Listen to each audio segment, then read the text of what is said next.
misteryo. Iyan ang kining iparaya. Dili gusto ang Dios nga magpabiling misteryo siya. Gusto siya nga maparaya. O ang hinuon niyang kapalinganan, maugyod ang tao. Apan kung sa mga hitabuha,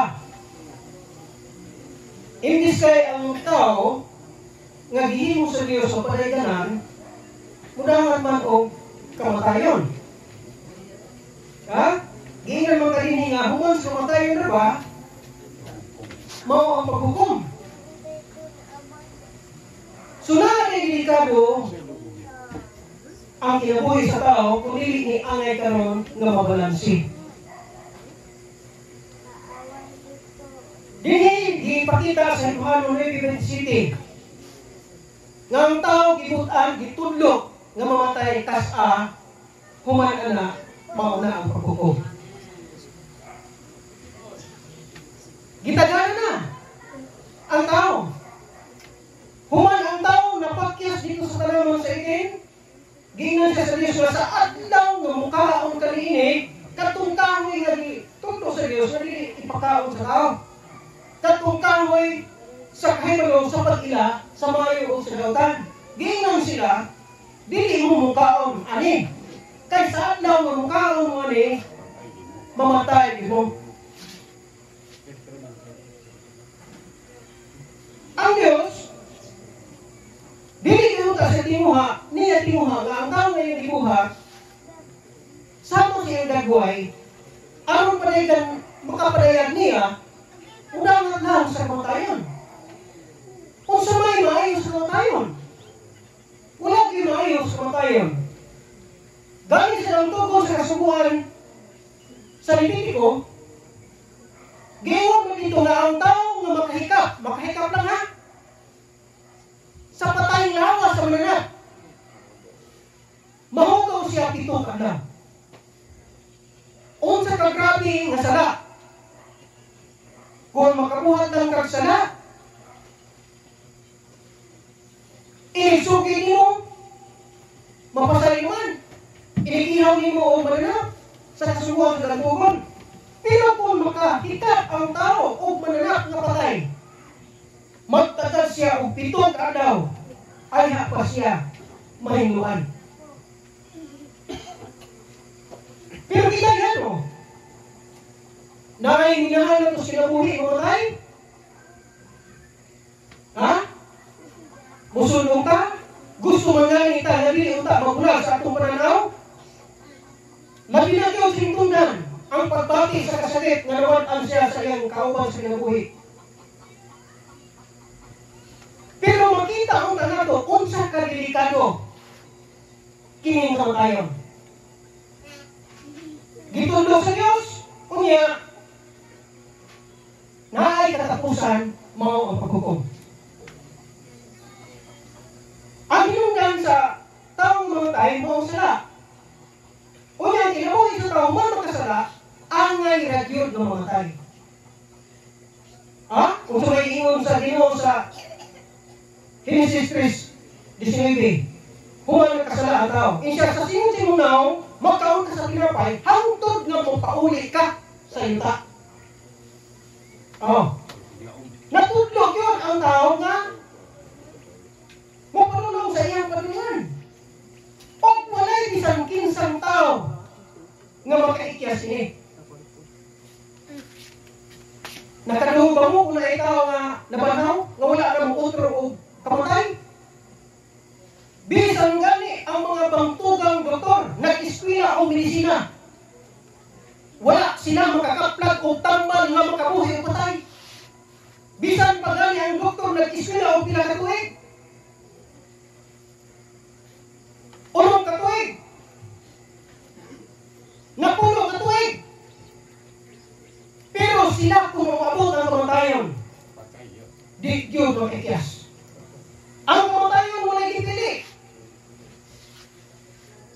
Ngayon, kay kitudlo na nga ang tao mamatay, kas-a o kumalini, doon ay paghukom. Ang paghukom mabot, ang kamatayon, ang paghukom mabot, human sa kamatayon.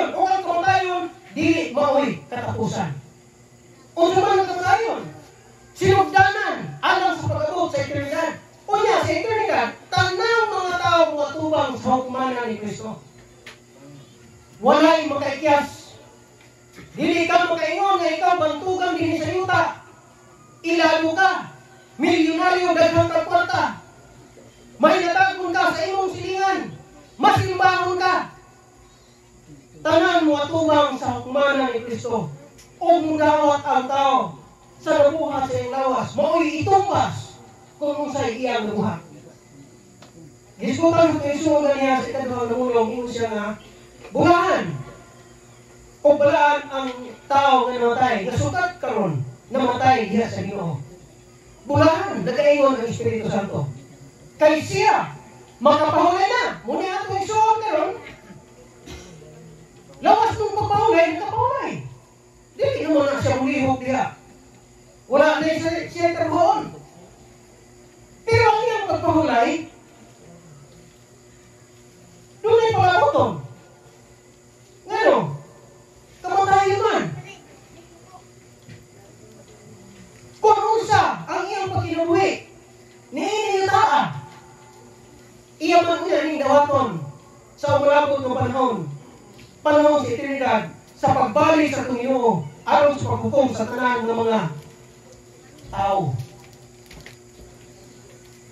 Unsa itong himo ato ng dawaton ang tumbas? Ha? Dili bisan unsa kuning buhaton sa tao ining panahon na hukman unya kini sa eternidad. Tingali sa mga tao karon nga dinhi yutaa dunay nahimong krimen. Pero kay kwartahan na siya. Gisuhulan niya ang abogado. Naabsulto siya.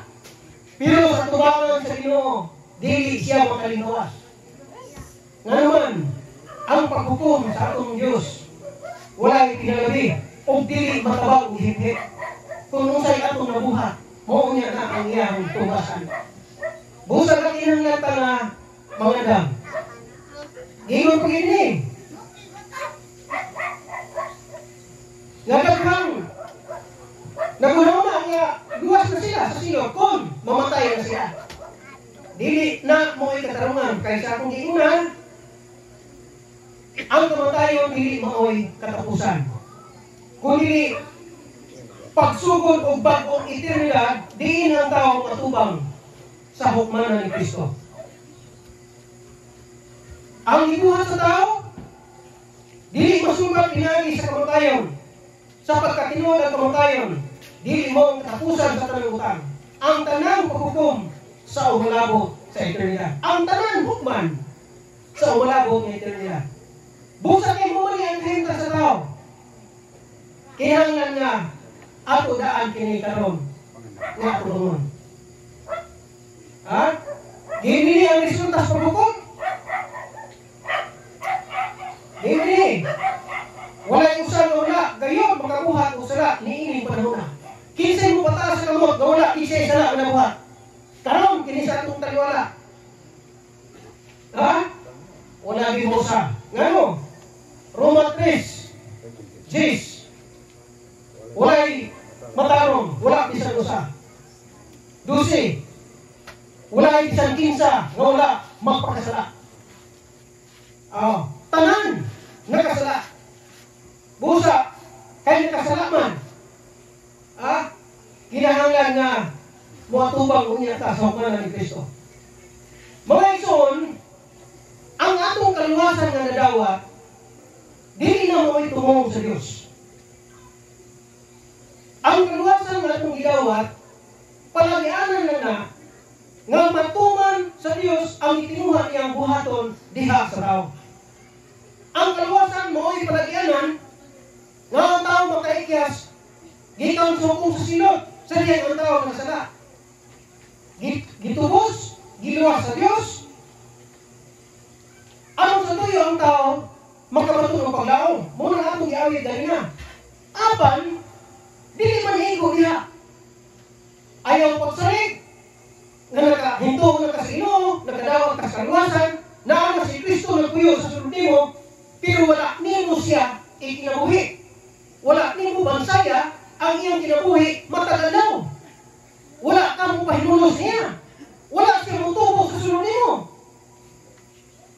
Ang kamatayon na madaog sa ka magtuto,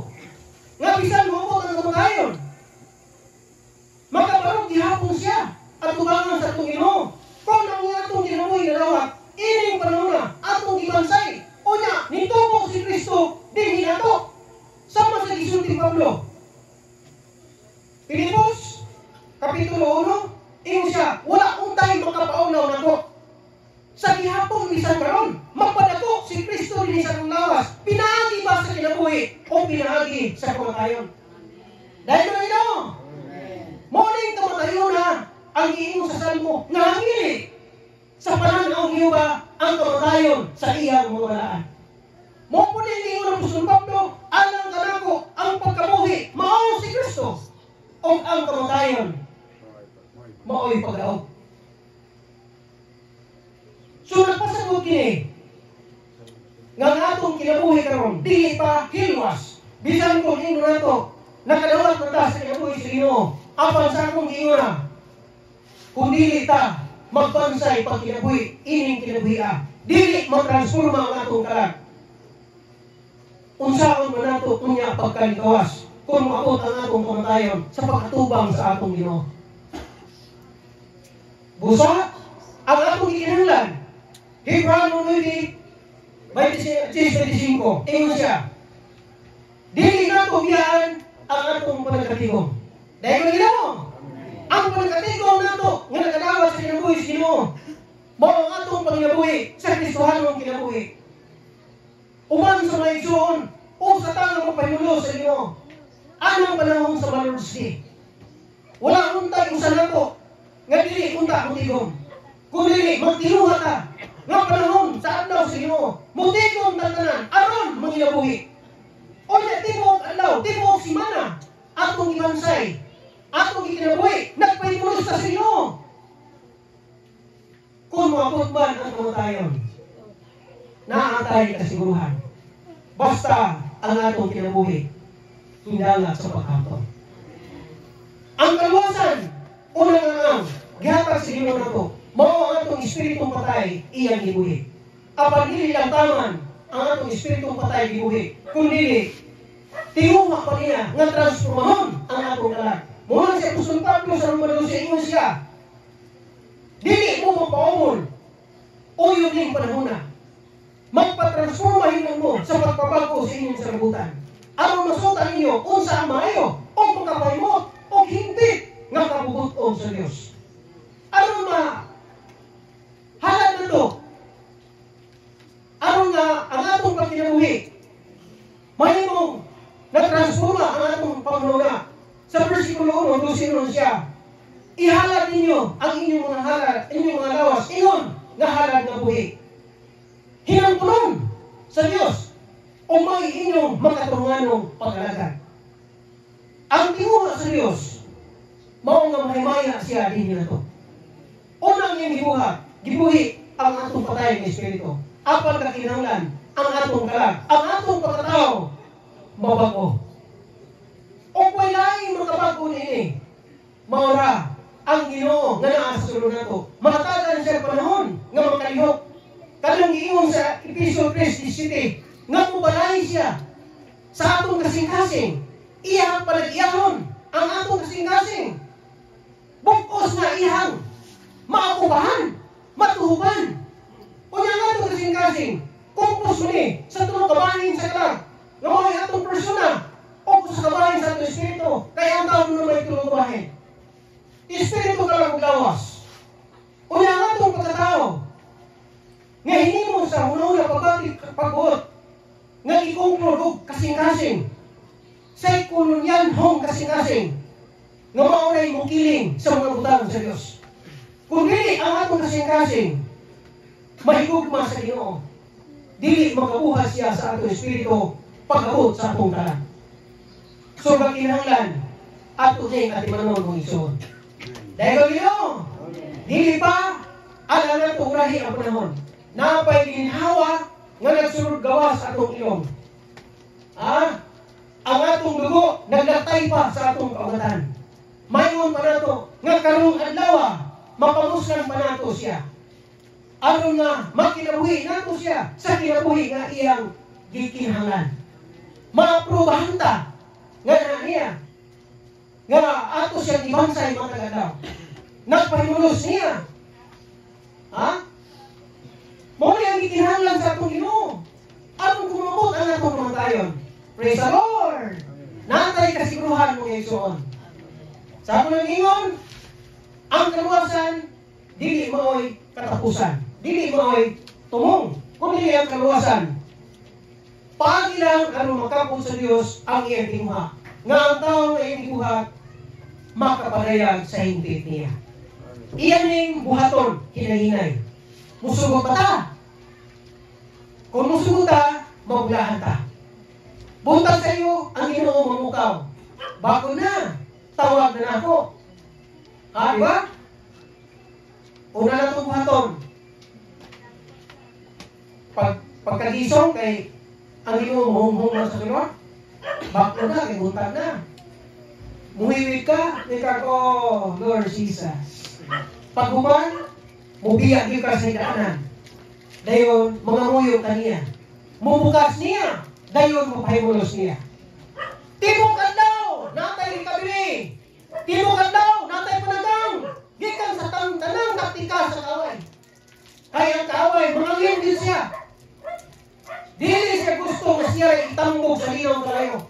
Gusto siya nga ang tao mauban niya sa pagtambog sa linaw kalayo. Muli ang bitinguha sa Diyos na atong malikayan karon.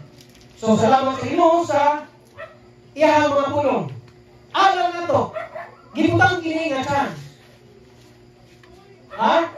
Sa Deuteronomio 8, insya gibutang ko sa imong kaliwala ang kamatayon o ang tulo.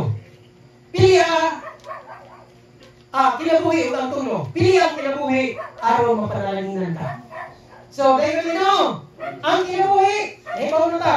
Mauna ang Ginoo nga nadawat nato nagkaroon na sa Espiritu. Kung nato siya pamation sa iyang paglihok kanunay, magbuhat siya sa sunod nato. Pareha bang Ginoo po siyang Pablo sa Roma City? Ingon siya, nganong dili man ko kasabot sa akong paglihok?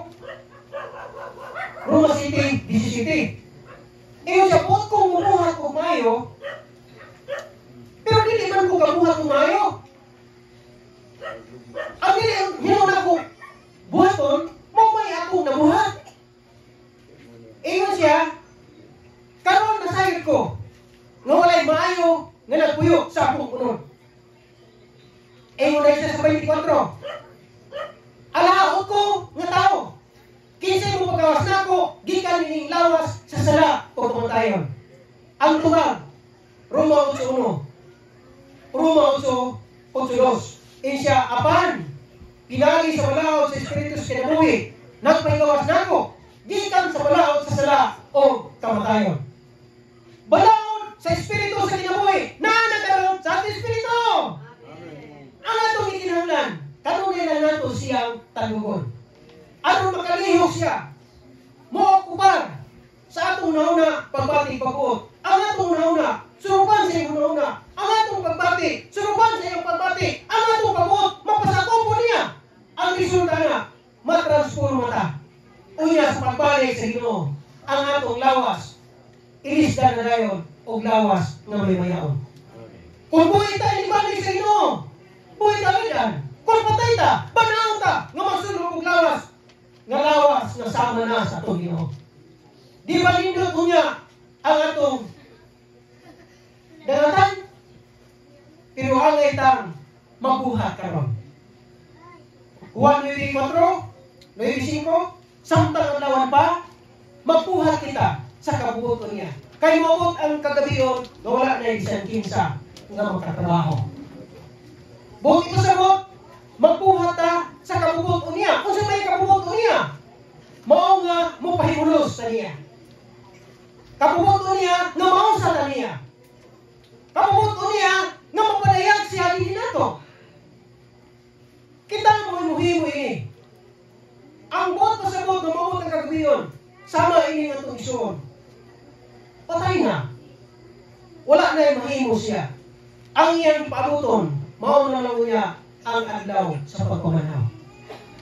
Anong panahon na, dili ko makaingon nga, andam siya, dili ko kumingon nga, pinilo siya.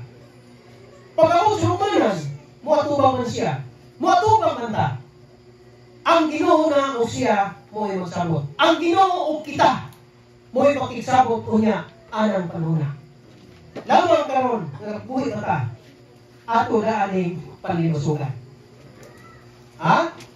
Atong pangandaman sa dili pa mabot ang atong matayon, mahimong mapruhan ang iyong sabugna nga ang mga mag-augon bisihan o bisi nga maputi. Ang puting bisi mao ang pag-aproba sa Ginoo nga nahimo siyang angayan nga makitagpo sa Ginoo. So, salamat sa Ginoo ngayon. Ini napita, salamat kayo sa Ginoo nga nakabarog ko, nakapamulong ninyo sa tuyo nga magdinasingay ta. Hebreo 6, 26, magdisan na si Gaita, maglilipunay, kay nabiha kay na ibawan man to nga doon na ang pagtungha sa atong Ginoo. Busa, salamat sa iyang pagpamulong. Nagtuo ko nga, iko na ang mga pulong ang gisgutan. O nagpasalamat ko Ginoo kay nasangkap din siya nato. Bisan pa hingtungdan na sa pagpamutan, pero ngayon ko nga ang Ginoo mao'y atong maglilipay. Ingon siya sa Juan 16:33, siya gisulti ko kini kaninyo, aron dinhi kanako makabaton kamo og kalinaw. Dili sa kalibutan, daghan mo kasakitan. Apan sumalig kamo, gidaog ko na ang kalibutan. Dahil kalinaw, muli ang atong buhing paglaom. Hindi na kukutok, salamat sa mga pulong sa Ginoo o may gabi na itong tanan.